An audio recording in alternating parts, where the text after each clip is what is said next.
के कुहकल बसंत के भोर ही कोयलिया के हर बेनु बंसी बजा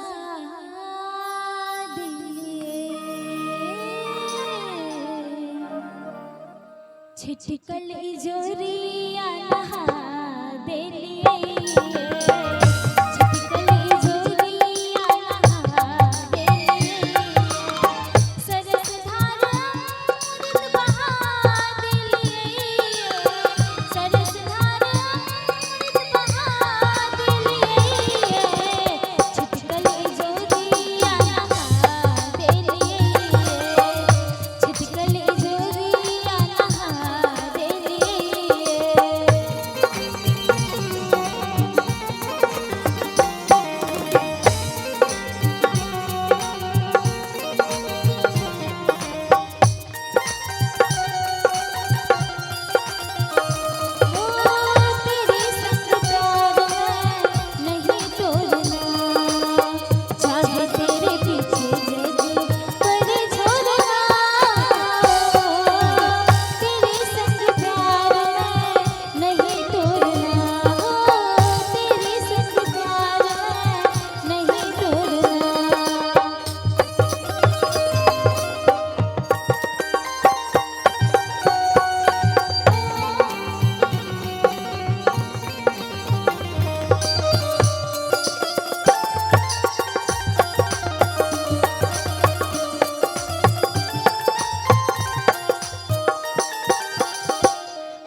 एक बेर जोरदार ताली होवा के चाहिए। बहुत सुंदर ई गीत हमरा सबके बीच रखली सुभद्रा झा जी, बहुत सुंदर।